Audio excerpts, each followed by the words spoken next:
Hardy's Hardos. We're back right in time for the conference finals. Longtime NBA guest here, Buck Wallert, joins us. Buck, how you been feeling, man, on this run the Timberwolves are making? So I actually just try to go about my business like nothing's going on because I know the universe. That's very hard to do, though. As soon as I start feeling good about it, they're going to screw me over. So yes. I don't know what's going on. I just go to the games, I sit there, and I drink my beer and try not to make an ass. Yes, Hardy's and Hardos. This is a season ticket holder here, so this is as real of a fan as it gets. Unlike Spinny over here, the hater of Minnesota teams. You mean the master of motivation? Yeah, okay, whatever. You're talking about? Whatever. About the master of motivation? Yeah. Well, I think we'll get to that in a little bit. You can credit me for that, baby. Spinny's got to frame it in his favor at all times. But first, we're going to start with the lottery. No, I'm just telling the truth. I don't frame anything. I don't know what you're talking about, Bus. Never framed a thing in my life. All right, Spinny. Whatever, dude. I want to say one You're more. The catcher framing things. So I do appreciate when the guy next to me is dropping the F-bombs and all that other stuff so that I'm not the one doing it. And I'm just like, yeah, that guy, he knows what's up. Yeah. Definitely. All right, draft lottery. As we know by now, the worst three teams in the league finished with picks 5, 6, and 7. Insane. Mavs jump all the way from 11 to 1, 1.8% chance to win the lottery, and they did it. Spurs got picked 2. Sixers jumped all the way to pick 3. I'm going to ask you guys the very simple question. Do you think the lottery is rigged? Now, before you answer, I'll give you a little history here. LeBron leaves the Cavs. That very first next season, the Cavs won the lottery and drafted Kyrie Irving. CP3 gets traded to the Clippers. When the NBA was owning the Pelicans still, the NBA then sells the Pelicans, and that very next season, the Pelicans go from 8 or somewhere around there, 8 to 1, win the lottery, draft Anthony Davis. Anthony Davis traded to the Lakers that very same season. Pelicans, again, jump from 7 to 1, draft Zion.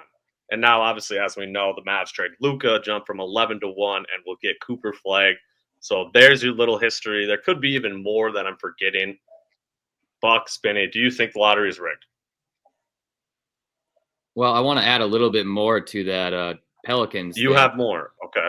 That the trade wasn't going to go down for Anthony Davis unless the Pelicans won the lottery to get the number 1 pick or to get the number 3, because I think they had multiple picks. It was something to do with Brandon Ingram as well. So if they didn't jump up, the trade wasn't going to go through, and they miraculously jumped up. It's like it's just so obvious. It's so obvious. Spinny, I know Spinny's going to be the guy who says, absolutely not. There's no way this is rigged. All right, I got 2 points on this. First one is the teams that have won this lottery in these situations, other than this year, Dallas is the exception. But there's no way in hell that the league is like, yeah, let's get the number 1 pick to Cleveland. Market number 26 out of 30. That's where it gets sus, right? For sure. Yeah. And there's no way they're like, yeah, let's give them to New Orleans, market like 12 out of 30 in this bum-ass team that has no fans show up at games. Yeah, that's where we want our stars to go. Let's get it. No, makes no sense from that perspective. And also, what are those percentage of chances then for the Pelicans? Like, they still have like 6 to 10% chance for the number 1 pick at that 6-7 spot. So it's not like it's unbelievably impossible. And this is the first time in the last 10 lotteries that there's been a team that's won that's been under 2%. So like the 1.8% has almost never happened. And to quote my guy, not really my guy, but to quote Nick Wright, when he was talking about this, things that have a 1% chance of happening happen 1.8% chance of the time. So it's like stuff has to happen. Stuff is going to happen that doesn't have big odds. Man, I can't speak today, y'all. That's awful. It's okay. The other point, obviously, is that they would have to somehow rig a Kyrie Irving torn ACL for them to even fall into the lottery in the first place. You know what I mean? Like, they could have potentially even made the playoffs if Kyrie was healthy, clearly. So that would have changed everything. And they also had to win a coin flip just to get to the 11th spot. So they could have been in the 12th spot even, for that matter. So there is a lot of things that obviously point to it not being rigged. But I just don't like how it's like it's done behind doors now. Like what happened to the That actually is pulling the weird. lottery? That is weird. Like, let's see it. I'm Let with us you. see it, please. I don't think the plans are in the works that long. It's like once it happens, they're like, okay, we got to figure Right, something okay. out, because even though they are the smaller market teams, that's still money coming in. Like if you took Anthony Edwards from the Timberwolves and let's say like Rudy aged out, everybody else went their all separate ways, like we would have nothing to cheer for, just like we did all those other years where we're getting tickets for Kansas Soups. They're begging people to come. Like you still got to have a reason to go. Like I remember when Andrew Wiggins first got here, that like just revamped everything in my fanhood to start paying more attention to the games. Like it's still money made. You throw that number 1 pick there, let them stew there for 4 years, send them to their high market teams, and then while they're good. Because I mean, when's the last person who's actually came up with the Lakers and stayed there? Yeah, it's been a while. Yeah, that's for sure. Kobe, like Kobe, maybe you got to go that far back. Yeah, I mean, I don't know. It's just, is there anything the NBA should do to fix this, or is it fine the way it is? And like you said, Spinny, things that have 1.8% chance happening are going to happen only 1.8% of the chance of time. So, does this even need to get fixed? Look, I'm more for upping the odds for the top 3, the top 5, however you want to do that. Like I kind of liked what it was before they even the odds out more. So I think, because I just think you just want parity throughout the league, but I don't actually think the NBA wants that. I actually don't think they care about that. So I think that's some of it with this too, is they want those teams that are 10 through 15 to get the number 1 pick, because then there's already some talent on those teams where the number 1 pick can go and be successful and do cool stuff. Like I think that's part of it too, is like the NBA model is not parity, it's stars, and stars on good teams that are in the playoffs and get seen more. And like Ant's stock has been raised unbelievable amounts in the last 2 years because everyone's seeing him play in the playoffs and he's accomplishing that stuff. And when number 1 picks go to teams 10 through 15, that's a lot more likely to happen than when they go to teams 1 through 8, 1 through 5. Yeah, for sure. I don't know how those teams are ever supposed to be good though. Then, when you have, this is the 3rd straight year that the worst record team ended up with pick 5 from the lottery. Not even a top 3 pick. We're not giving these teams generational talents. How are they ever supposed to become one of those teams that is consistently good and consistently make the playoffs? They'll never reach that. Can you imagine being a Wizards and a Jazz fan right now? I mean, think about the Pistons for 20 straight years till now. Yeah. They had all the money in free agency and it didn't matter. It wasn't good enough. You got to find a sleeper like the Bucks did in Giannis. What was that, pick 15? Yeah, somewhere with 15. Yeah. Muhammad right before him. Yeah, we did. Why'd you have to bring that up? Yeah, like we can bring. We don't need to go back down that path. And we can go all the way down that if we want. Well, honestly, since we just brought up Giannis, let's transition to Giannis. I think it's a good time to talk about what the Bucks should do with Giannis this summer. Obviously, the rumors are that he's going to get moved. I am firmly in the boat that you can't trade a player like Giannis unless you are like absolutely tearing that franchise apart. It's got to be an insane return because Giannis is one of a kind. He's easily a top 3 player in the league. You can't just trade those guys for nothing just to trade them. I think we're all in agreement with that, right? I'd never trade a top 5 guy if they didn't ask out in the NBA. I just never would. I don't think it's a good unless until they're 35 plus years old. I mean, at that point, like whatever. But in their prime or anywhere close to it, no chance. Yeah, I just don't want to keep bringing it back to home, but like there is no guarantee of what those picks will turn out to be. Like you have to like give the guy the money, give him everything he asked for. Like say, hey, we're gonna have a couple down years, but we're gonna have a second run at this. I mean, you trade KG way back when, you got guys like Gerald Green and nothing. Like you can just be a bottom for a long time. Just accept you're going to be bad for a little bit because I don't really know what they're going to do with that aging roster. They already got rid of their other 2 good parts, so it's going to be tough for the Bucks. And that's why I think it's an interesting point. Like, yeah, you shouldn't trade Giannis unless you get a good return, but I think there are teams that are out there that could give them a very good return. And I think now might be the time to make that move because, like you said, Buck, the rest of the pieces on that team are just old, expiring deals.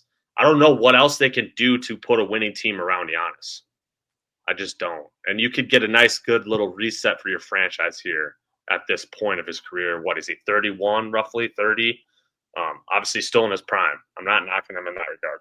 But like Mavs, if they were to trade that pick, Cooper Flag plus like PJ, Gafford, Lively, and then maybe future first, like that's a good return, is it not?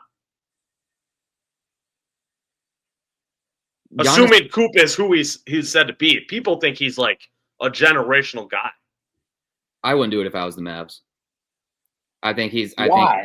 If you're the Mavs, why? Because if he is who they think he's going to be, it is literally the same situation of like you're surrounding him with very solid vets, like elite vets who can help train him in the league, tell him what he needs to do to be great. His chance of failing are so much less than if he goes to a team like the Bucks and there's nothing around him. Everyone's like, all right, whatever, man, we suck. Let's go get a beer. Like it's not that extreme, but you know. Yeah, no, for sure. No, I'm with you. I'm just like, as the Mavs, Giannis, AD, and Kyrie, like Nico literally traded Luka to win right now. The biggest win right now move ever is trade the number 1 pick for Giannis. Giannis and AD is like the best defensive duo we've ever seen. I mean, okay, if we're talking defensive duos, let's throw out the next package then. Spurs obviously would throw in pick 2, probably Dylan Harper or Ace Bailey is the projected number 2. Pick 14, I would imagine, would get thrown in. Future first, obviously they have Hawks future first. Those will be very valuable. They would have to throw in Devin Vassell and probably Jeremy Sohan to match contracts there. That's obviously a very intriguing offer. Castle's in that deal too, Prob. Castle would probably be in the deal. Now, would you still do it if you're the Spurs if you had to give up Vassell and Castle? For Castle, they to have the chance to have Wemby and Giannis. They would throw in more first in order to keep him. That would probably be the deal for them. I think I'd prefer to keep, trade more first and keep Castle, I think. But I also think there's a good chance you trade Castle and keep Devin Vassell because that's more of the win now shooter guy that you want off of like Fox, Vassell, Giannis, and Wemby is unreal. Yeah, I do. I'm going to throw one out there. Let's hear it. Okay, I'm going to throw one out there that I heard today that Okay. we kind of talked about earlier in our playoff preview that if this team lost, there might be a blow it up scenario. So what does Evan Mobley for Giannis look like? Wow. You throw it, you give them you give them Garland and Evan Mobley? I don't think you have to give Garland and Mobley. I think you can get away with Mobley and Hunter and all the picks. And picks? Yeah. Yeah. See, I'm going to be on the opposite side of this than you guys. I don't think I would trade for Giannis. I really don't. Like, if it's going to be an extreme package like that, I just wouldn't do it because I know but if you're the team like the Cavs, though, who hit this peak of second-round playoffs, you're not going to go trade for a 2-time MVP and world champion in Giannis? You know who the problem with the Cavs is Donovan Mitchell. His cap is you're so wrong. His cap is the second round. Go look at the Jazz. But his cap. Okay. Well, look at the Jazz. Who do the Jazz have? They had Rudy Gobert, who's been in finals, who was a defensive player of the year, just like Mobley was. You're going to trade Mobley away, and guess what Mobley's team's going to go? To the Western Conference Finals. But stop it. Mitchell was dragging those Jazz teams to the second round. He was scoring 37 a game to get those MFers to the second round. And what was he doing on defense? He's not that bad of a defender. He's not a worse defender than Steph Curry. He's not a worse defender than. But that's why you have Giannis to back him up. That's why you have the Evan Mobley's, the Giannis, the Rudy Gobert's to back him up, right? I just think from that standpoint, it's like Giannis is a proven 1 on a championship team. Evan Mobley, I don't think will ever be a 1 on a championship team. No, so why not get a 1, pair him with a kind of a 1B type, maybe 2A type option down the Mitchell. You're loving your life. D-Mitchell's never been a 2. That's a good option, Spinny. I like that.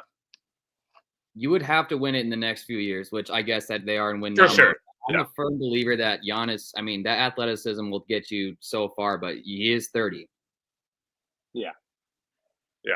No, he will start to deteriorate at some point. It's just I haven't seen it yet at all. He still just averaged 30, 12, and 8 like it was nothing this past season. Mm-hmm. So, yeah. Thunder. They can obviously offer a package here. You know, maybe they'll look to, trade for Giannis once they get eliminated by our Minnesota Timberwolves this year, right?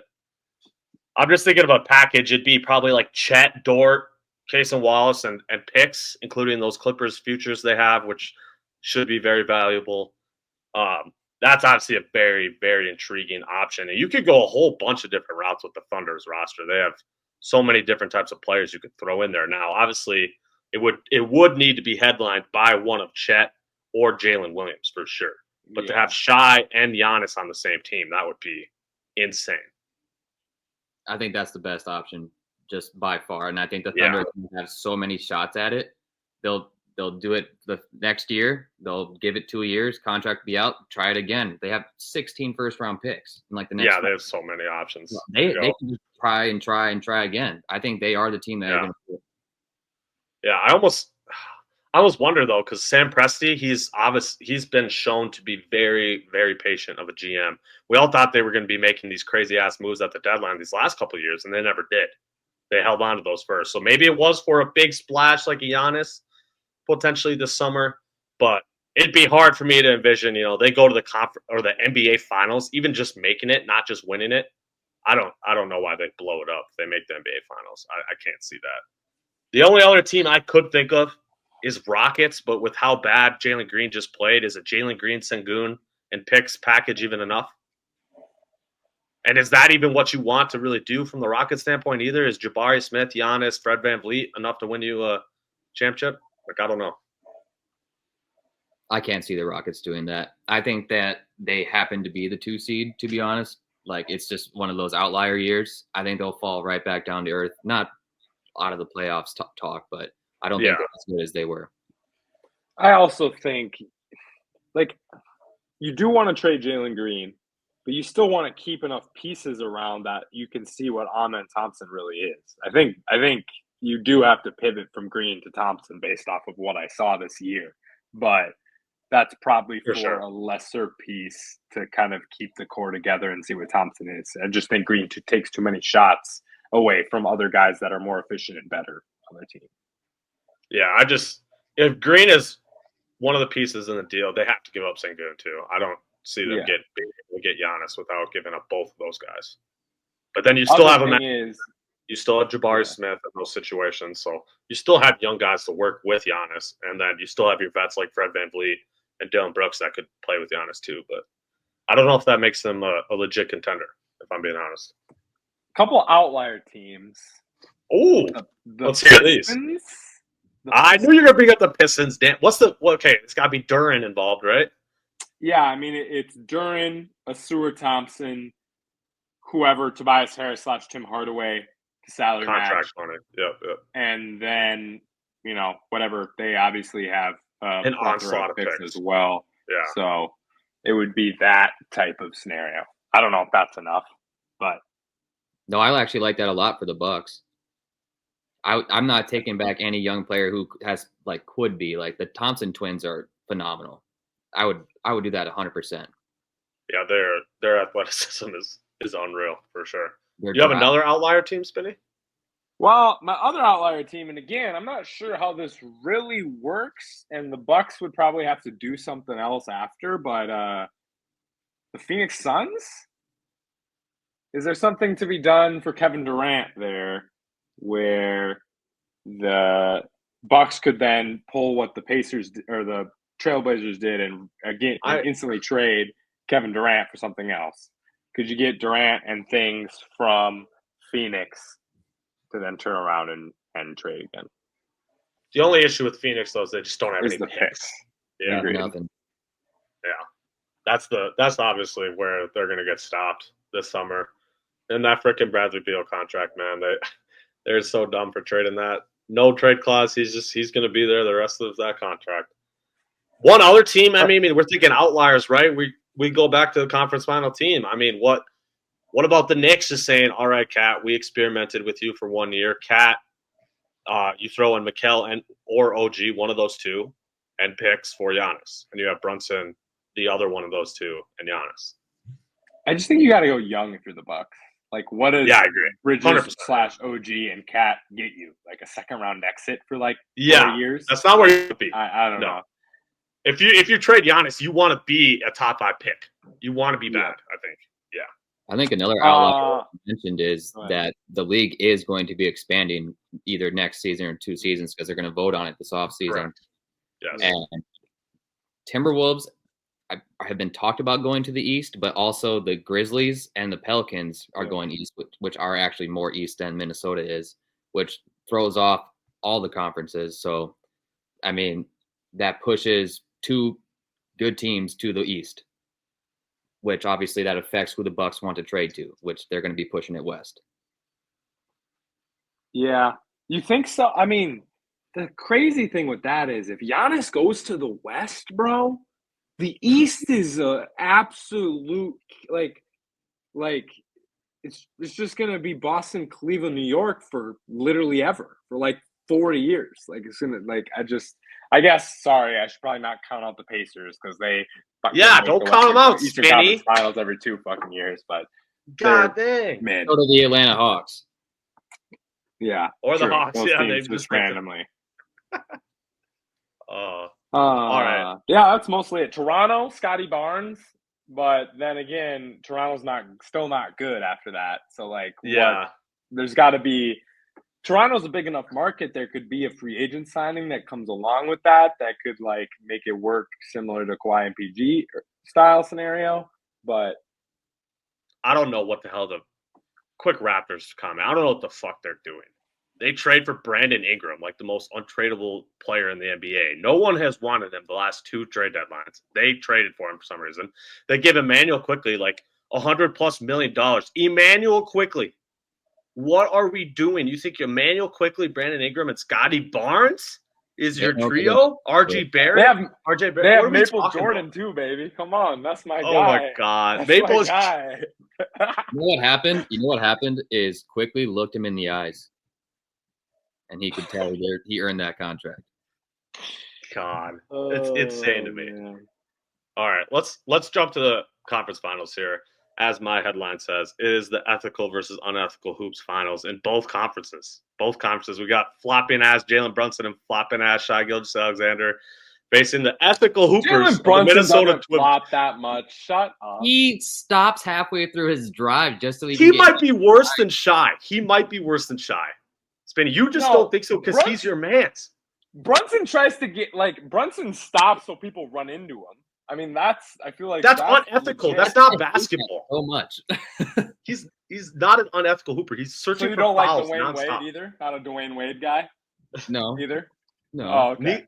Dwayne Wade doesn't reach this level of unethical. Yes, he does. Dwayne Wade he doesn't. Yeah.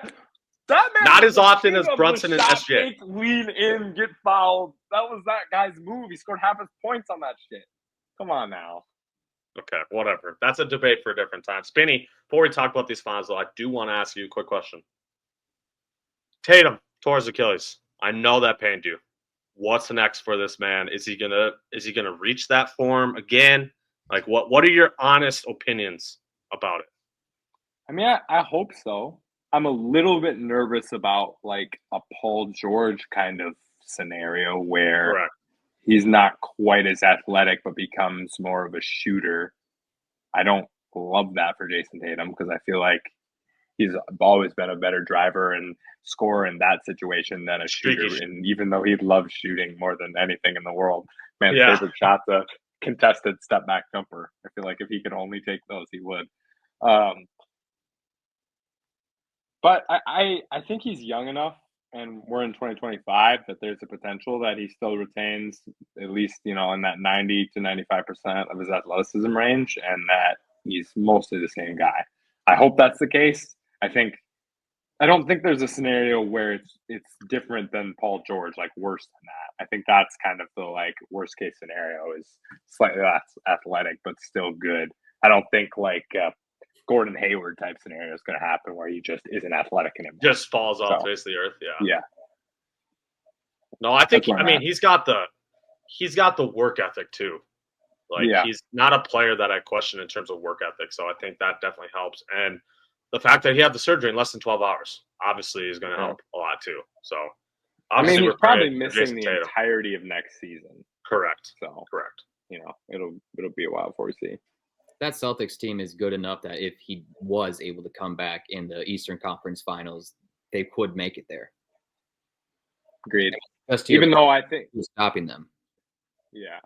Even though I think that's going to be a lot different.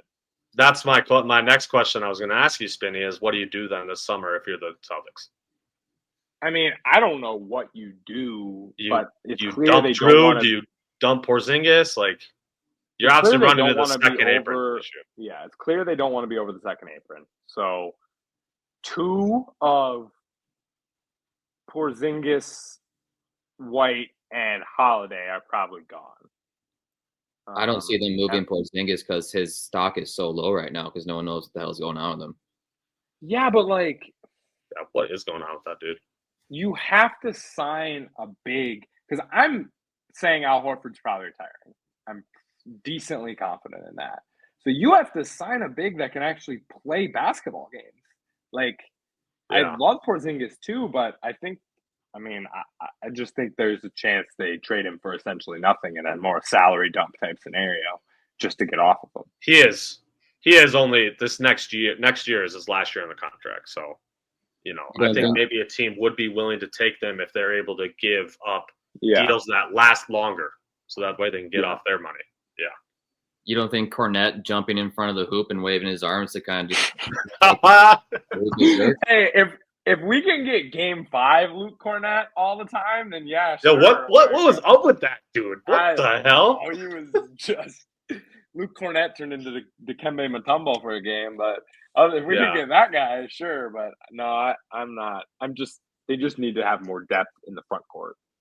Okay. So last question. Then we'll talk conference finals. I promise. But Cleveland, their standpoint. We already kind of talked about it.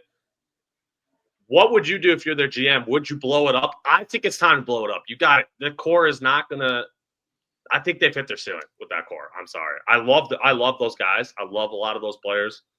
I just don't. I don't expect them to go any farther than the second round ever. I just don't.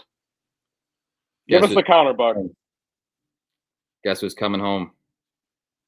LeBron James. Stop it. Stop it. Stop it. Can you imagine? LeBron signs on a vet minimum to join the Cavs. All he gotta do is bring his son. He'd agree. That's true. They gotta get Bronny in there though.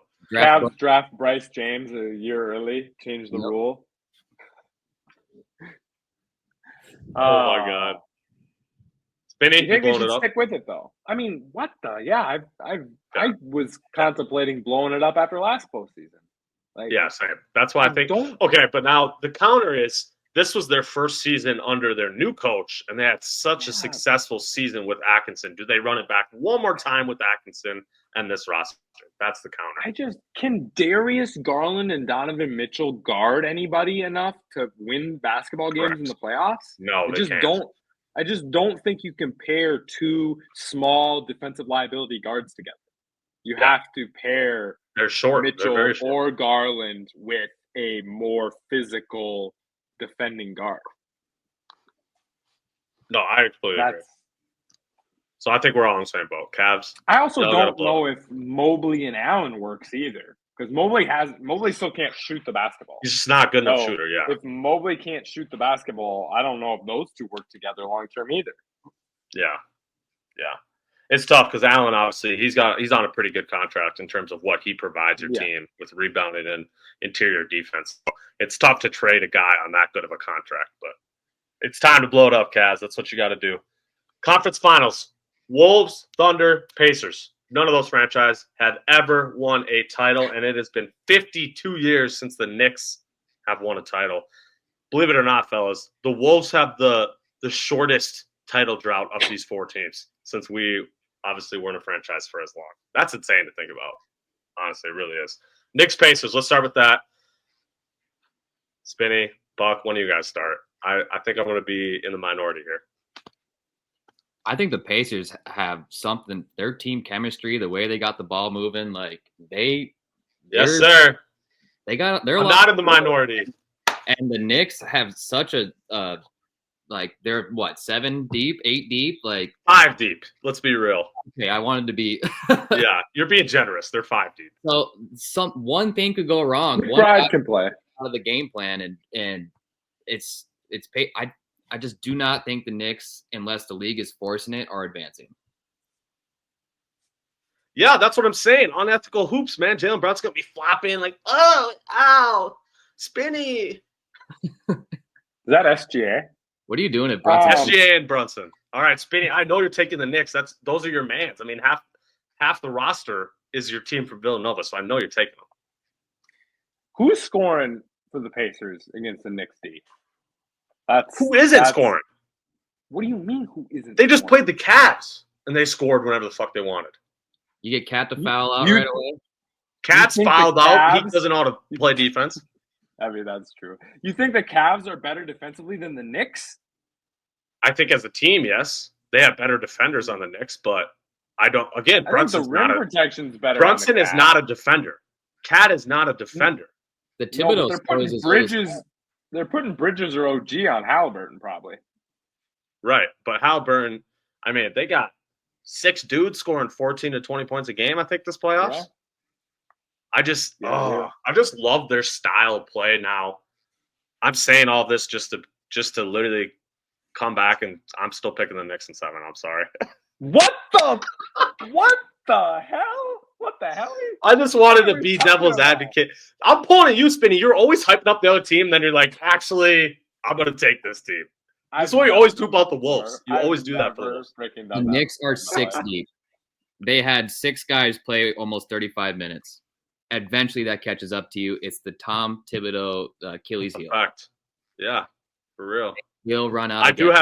That's why I'm saying 7. This is going the distance. I can't stand people that think the Knicks are just going to run over this Pacers team. Like, how many times does this Pacers team need to be doubted? I just don't get it. You're lying. You don't actually believe that. No, the Knicks aren't that good. Knicks in 7 is what I was walking in here going to say. Okay. NBA storyline, they'll do Knicks Wolves. I mean, I'm hoping for that. That would be amazing to watch. As long as it's not Brunson versus SGA, please. Why? Because I might not watch. Just because of foul bait nation. You're not going to watch Knicks OKC finals, huh? Yes, all right. I'm going to watch it. But I'm just going to be disgusted the whole time of the unethical hoops that I'm watching. All right, but the comparison, it's not a comparison, though. SGA is like 7,500,000 times worse than Brunson. SGA is the worst, by far. Yeah. I'm just giving you shit because Brunson's your man. I'm sorry, Spinny. Brunson is that guy, though. It's insane. I saw they have 21 playoff wins in 3 years with him on the roster, and in the previous 20 years they had 7 wins total. Yeah. Well, unreal. No, but straight years. He was running. What was that, Buck? The East was so good during that stretch. They had Carmelo. So I can't tell if you're being facetious or not. Yeah, so good, huh?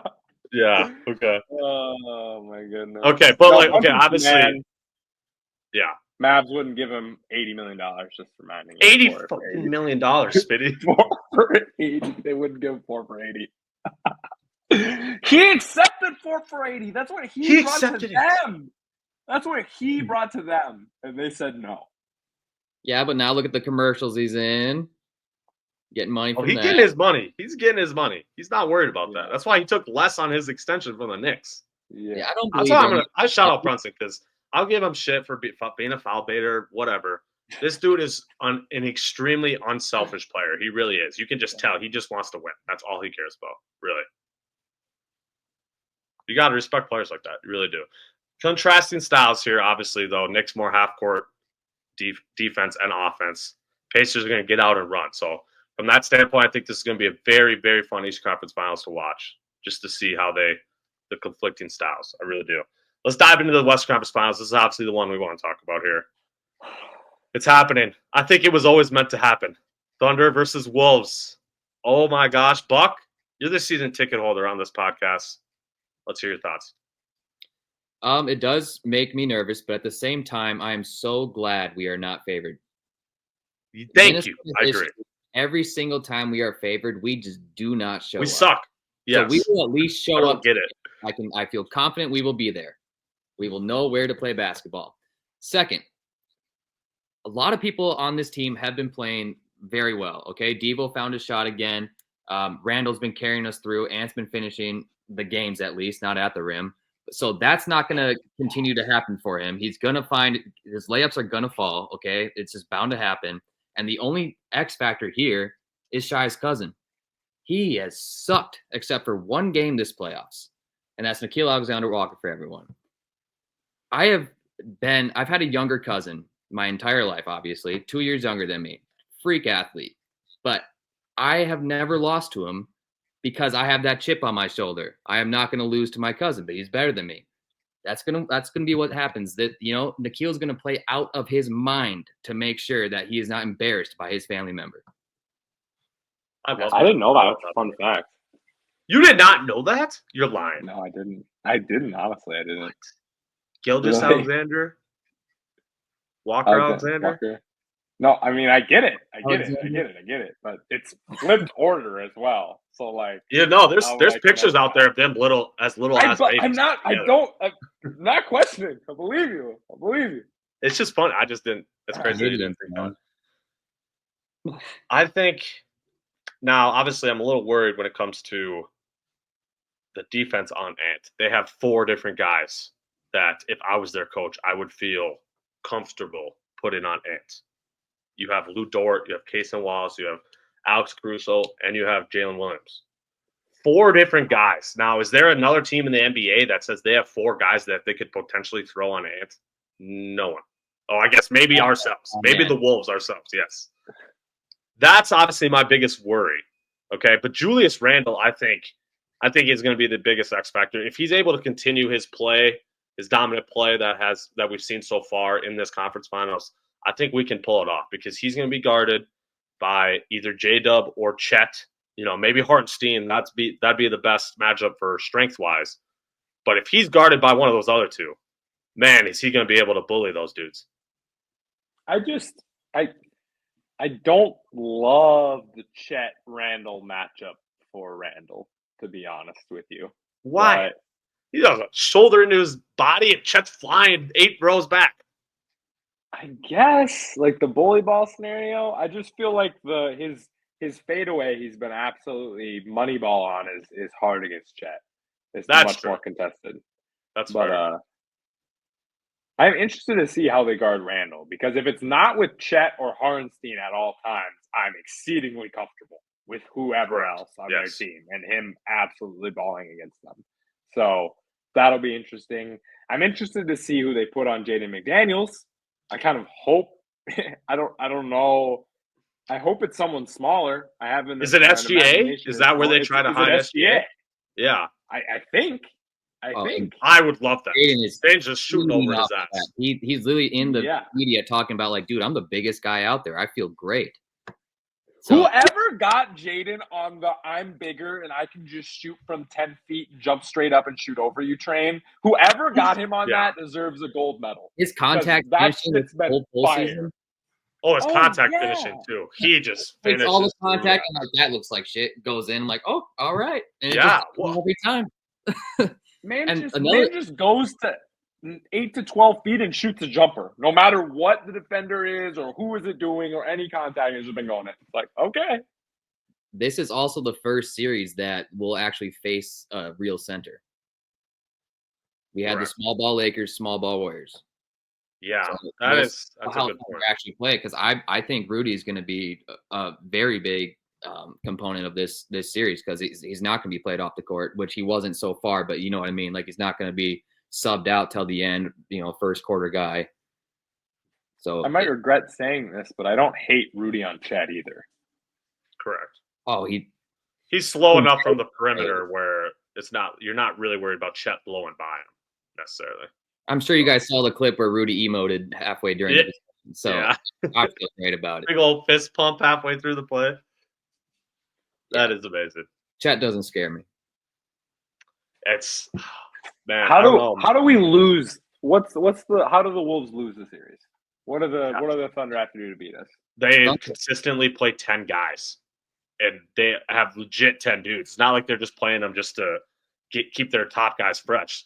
Their 9th and 10th guy are legit dudes that would be 6th or 7th man on most other teams. Now, obviously, we have legit 8 dudes too, so we are deep. They're just a little deeper, and they have. I hate to say this, but they don't really have a weakness. They really don't. They have the bigs, they have the shooting, they have the driving and finishing. Offensively, they have no weaknesses. Defensively, they can switch almost 1 through 5 for the most part. It's executing in the half court, and I think we definitely noticed this in the Nuggets series versus the Thunder. Taking care of the ball will be the biggest key for the Wolves because the Thunder are tremendous at capitalizing off turnovers. Their points off turnover margin against the Nuggets was insanely high. So, as we know, the Wolves can be a little sloppy with the ball at times. So that's how the Wolves lose the series, if they don't take care of the ball, and then the depth catches up to them that the Thunder has. Yeah, they're going to have to control the tempo because as soon as the Thunder get out and running, they get everybody involved. The confidence is radiating. You got guys who are second year in the league, bench guys who feel like they can shoot like Kobe. So you just got to keep it reined in, got to control the game. Even if you get down 10, don't switch it up. We got to do a half court game. Cannot let them spin. I like that. I mean, I like those opinions. I was just curious where you're at.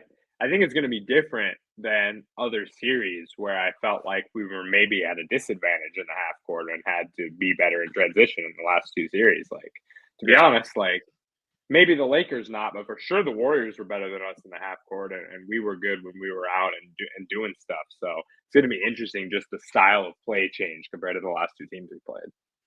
I tell you what, we have better been running the 3-man weave for 5 hours straight every day. For sure. I had it with our fast breaks and even turnovers, or like everyone just like, I'm going to the paint, bro. Like sloppy turnovers. Man, if it's not there, pull it out. Is just insane. The amount of dumb ass passes, like so late, like they're all, like you said, they're all 3 in the lane, and we try to make some dumb ass pass 3 feet away, and it's like, what? Or Ant. Okay, can I talk about the fact that why is Ant not going up to dunk the ball more? There was so many times in the last that was series, pissing me off, in transition, where I'm like, go dunk the motherfucker. What are we doing here? Well, it's like little man pods under the hoop or something. Yes, and he's not trying to like, dunk on pods. Yeah. Sorry, go ahead. Okay, no, the thing with Ant, it frustrates me a little bit. Is something had to get him going. Oh, I got going when Kuminga dunked on me. Like, what do you mean, bro? You're in the playoffs. All right, like you are the guy that all of us are putting all of our faith in. Like, you want me to take out your trash? I'll do it every day. Like, playing with me. And I'll come tell you you're a piece of shit every day if you want. If that's gonna get you going, like you want me to dunk on you? I'll just come flying at you from the sidewalk, bro. Like the thing about Ant is though, he has been saving himself. He said he learned so much from last year, and now like he just ran out of gas. And if you notice, he's been a very big facilitator. All right, he's been just playing the game cool. Like, okay, we're in it. We got a slight lead. We're only down 4. Okay, 4th quarter. End of 3rd. I got to get it rolling. So I really believe that Ant will be a whole different animal, different beast. Series. Obviously that's frustrating point about Ant, but at least he's going to be awake for this series. The Thunder is a team that he is awake for sure. I also think even when he's not dunking the ball, when he's going up like he's going to dunk the ball, just better things happen. Like he gets fouled way more. His layup package is way better when he's just above everybody, and it's like, what do I do now? Even when you're not dunking it. I feel like he's going low and going to the side. It's like, dude, use your vertical. Like that's something. But you make a good point about the saving himself, and I'd rather sneak by in the last 2 series where we won in 5 without him playing that well, and then having to save himself for the series where we need him. Yeah, for sure. Well, I'm going Wolves in 6. I think we can get it done 6. I really do. The Wolves 10-3 on the road in the playoffs these last 2 years, best in the NBA. We're not scared of playing on the road. Now, I will say this. with even more emphasis than the Warriors series. We have to win game 1. They just played game 7 2 days ago. We won't win this game 1. We did not show up for game 1 against the Warriors, and that pissed me off so much. We have to take game 1. I'm sorry. We have the insane rest advantage. I know it's at their arena. 2 days ago, they played game 7. Come on. We have to win game 1. My thing is with that, like, yes, the rest is different, but also the team that's been off for 5 or 6 days is always rusty as hell at the beginning of the game. So it's like if the Thunder come out fast and are hitting it still off their adrenaline from the game 2 days ago, and haven't played basketball in a week, I think that can be a recipe for the team that's rested longer losing too, which is what I think happened to us against the Warriors. I don't like the long rest. I fully agree with you. I think we're going to lose game 1. We're going to come out. I think it pays off over the length of the series because I think you have more in the tank. But also, again, like you said, 9 guys on Oklahoma City have played 12 minutes a game in this playoffs. So, like, they're not, like, super worried about the rest factor of it all either. Yeah, that's fair. Yeah, that's a good point. I mean, like, even SGA only 36. SGA 36, Jordan Williams 35, Chet 30, Hartenstein 25. That's their top 4. Well, that's the thing. Yeah, I say they played that game 7, but it was also a freaking blowout. You know what I mean? So yeah, they obviously weren't as tested as you usually are in a game 7. I don't know. Like you said, over the course of the series, though, that's a great point. I think that, like, why I'm saying 6 is because we get one of the first 2. We probably split at home 2-2, but then we take that crucial game 5 on the road. Then we win it at home. That's what I'm thinking for 6. I don't know if I really want to go back to OKC for game 7. I'm a little worried about that environment. These are from the fan environment. That's what I'm really looking forward to because OKC and the Wolves, man, those 2 fan bases are tremendous. How loud they get in the playoffs it's so fun to watch. And all of the Timberwolves said that they love silencing a crowd. They live Yes. They live for it. We got a bunch of dogs. We do. That's why I think we can actually pull it off. I love that. I love us as the underdog. I really do. Everyone's picking the Thunder this series. There's no way. I need game 1 to come back. Game 1. Give us it.